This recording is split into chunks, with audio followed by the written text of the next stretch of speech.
আসসালামু আলাইকুম। আপনারা সবাই কেমন আছেন? আশা করি অনেক ভালো আছেন। তো আশা মামুন ব্লগ চ্যানেল থেকে আপনাদেরকে স্বাগতম। নতুন একটি ব্লগ নিয়ে আপনাদের মাঝে চলে আসলাম। আর আজকের ব্লগটা সকাল থেকে শুরু করলাম, যতটুকু পারি সারাদিন অতটুকু শেয়ার করব। আর হঠাৎ করে মন চাইতেছে যে রোস্ট পোলাও খাই, তো জানি না কি করা হয়। যদি যতটুকু পারি অতটুকু শেয়ার করবো। সকালে বিছানা থেকে শুরু করলাম।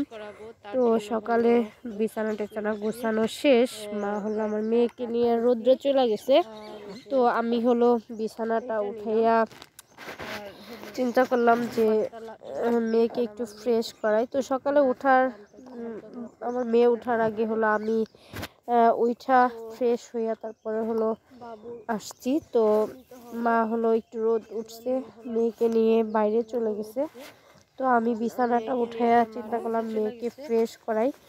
তো তার জন্য হলো যা যা প্রয়োজন মেয়ের ওইগুলো নিয়ে যেতেছি। ডাইপার চেঞ্জ করতে হবে, তার ডাইপার চেঞ্জ করার পরে হলো আমার মেয়েকে সারাদিন আর ডাইপার পরানো হয় না, তো কাঁথা দিয়েই রাখি। রাত্রেও 10টা-11টার মতো বাজে যায়, কারণ ডাইপার অত পরানো ভালো না, এজন্য আমি ডাইপার খুব কম পরাই। তো এই যে দেখেন আমার মেয়েটা 10টা দিকে ঘুমাইলে আমি হলো ওকে দোলনায় শোয়াই দিই। ও হলো একদমই বিছানায় ঘুমাইতে চায় না, এই জন্য চিন্তা করলাম যে একটু দোলনায় শোয়াই দিই। ও দোলনায় শোয়াইয়া ওকে গজল বা ওয়াজ ছাইড়া দিলে ও আস্তে আস্তে শুনতে থাকে আর ঘুমায়।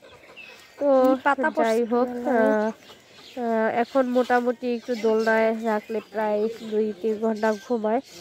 তো ছোট বাচ্চা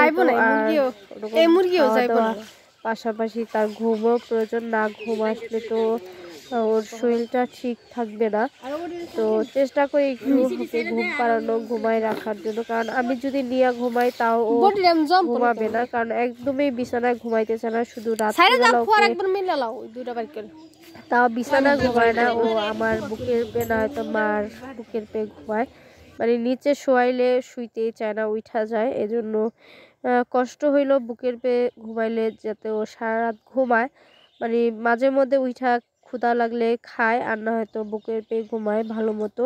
কারণ আর বিশেষ করে ঘুমের খাওয়া দাওয়ার প্রয়োজন, কারণ যেহেতু আমার মেয়েটা অনেক ছোট হয়েছে, মাত্র 2 কেজি 200 গ্রাম হয়েছে। তো তার জন্য ডাক্তার বলছিল কেউ অনেক বেশি টেক কেয়ার করতে, যাতে ওর যে মানে ওয়েটটা কম আসছে, তারপরে পুষ্টিও কম পাইছে, এজন্য হলো একটু বেশি বেশি করে ওকে টেক কেয়ার করতে হবে। তো যেভাবে মানে শান্তি ফিল করে ওইটাই আমাদের করা উচিত।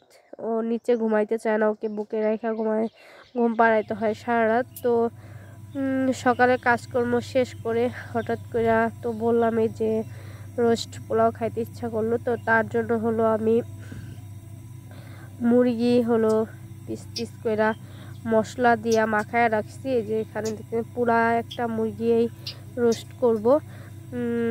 এখানে হলুদ, মরিচ, আদা রসুন বাটা, তারপরে হলো মানে রোস্ট করার জন্য হলো যা লাগে একটু লেবু দিয়ে দিচ্ছি, মশলাটা মাখায় রাখছিলাম। তো তেল দিয়ে দিলাম কড়াইতে, দেখতেছেন তেলটা গরম হওয়ার পরে হলো মুরগিটা ছাড়িয়ে দিতেছি। দেখছি মানে আমি এর আগে পরে কখনো মানে রান্না করি নাই, তো আজকে ফার্স্ট খাইতে ইচ্ছা করলো, এই জন্য হলো নিজে নিজে ট্রাই করতেছি। জানি না কেমন হবে। আগে খাইতে ইচ্ছা করলে তো আপনাদের ভাইয়াকে বলতাম যে আমার এটা খাইতে ইচ্ছা করে, সেই রান্না করে দিত।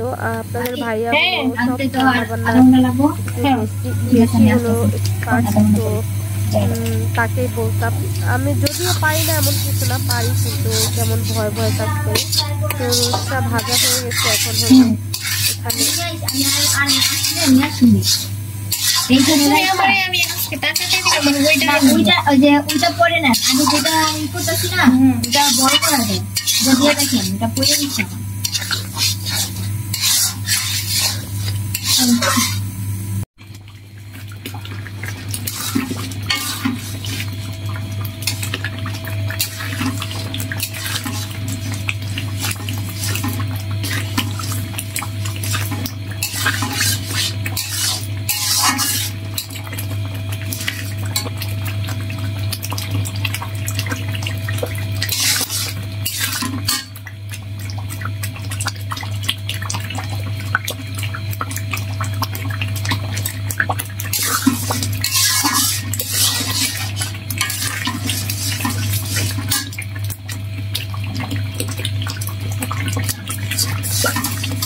আমার হলো রোস্ট রান্না কমপ্লিট হয়ে গেছে। কিভাবে রান্না করলাম সেটা তো আপনাদের দেখাইলামই। তো কেমন হয়েছে সেটা আপনারা কমেন্ট সেকশনে কমেন্ট করে জানাবেন।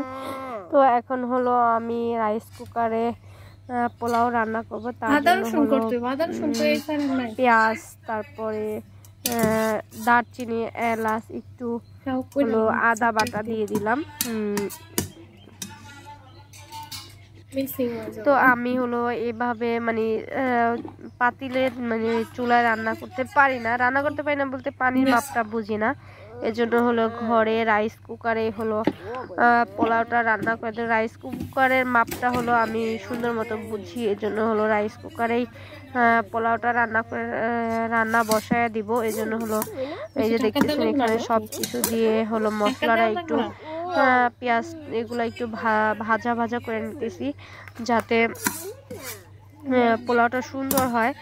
আর রাইস কুকারে পোলাওটা রান্না করলে একটু অন্যরকম স্বাদ বা সুন্দরও হয়। তো যাই হোক, আমার মশলা হয়ে গেছে।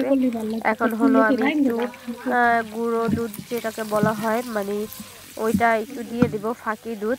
তো এটা দিলে হলো টেস্টিটা অন্যরকম হয়, প্লাস সাদাও হয়। তো যেহেতু পানি দুধটা মানে অরিজিনাল লিকুইড দুধটা হলো আমার কাছে নাই, তো আমার যেহেতু এখন সিজারের জন্য হলো আমি দুধ খাই না। যদিও কিছু হয় কি না জানি না, কিন্তু আমার ভয় লাগে, এজন্য হলো আমি খাই না। আর বাসায়ও আনা হয় না, এজন্য হলো একটু প্যাকেট দুধ দিয়ে দিলাম। তো তারপরে হলো পানিটা দিয়ে দিলাম, চালটা হলো আমি পরে দিব। একটু বলকটা আসলে দেখতে ঢাকনা দিয়ে ঢাইকে দিছি, বলকও এসে বসছে। তো এখন হলো ঢাকনাটা উঠাইয়া তারপরে হলো চালটা দিব আমি।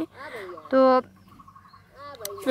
দেখতে পারতেছেন আস্ত কাঁচামরিচও দিচ্ছি। অনেকে পোলাওর সাথে কাঁচামরিচটা একটু হালকা ফেলে দেন, তো আমি হলো কোনো ফাড়ি নেই, তো এমনি আস্ত দিয়ে দিচ্ছি। আস্ত কাঁচামরিচটা পোলার সাথে পরে হলো একটু মানে ডলা দিয়া মাখায় খাইতে খুব ভালো লাগে আমার কাছে। তো এখন হলো চালটাও দিয়ে দিলাম। তো দেখি পোলাওটাও কেমন হয়। আসলে আপনারা এই অ্যাট ফার্স্ট আমি রান্না করলাম, আমার রান্নাটা আপনারা একটু দেখবেন যে কেমন হয়েছে আসলে। তো সম্পূর্ণটাই আপনাদের মাঝে শেয়ার করব। এই যে ঢাকনা দিয়েও ঢাইকা দিলাম, এই দেখেন আমার পোলাওটা কিন্তু একদম ঝরঝরা ফকফকা সুন্দর মতো হয়েছে, পারফেক্ট। এই যে হালকা হালকা একটু পানি আছে, তো এটা একটু হইলে হয়ে যাবে।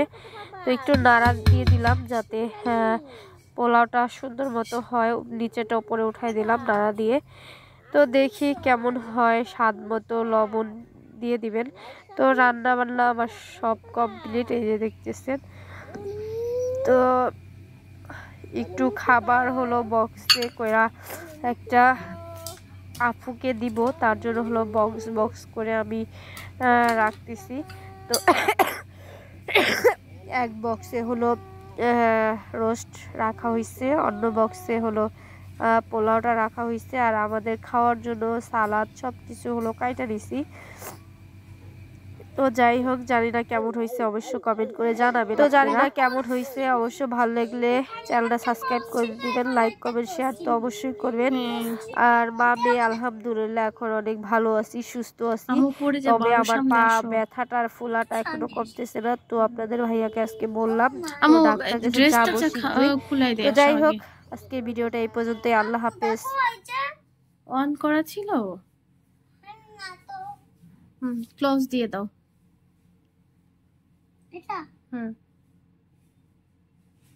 আচ্ছা, এবার ব্যাক করে দাও।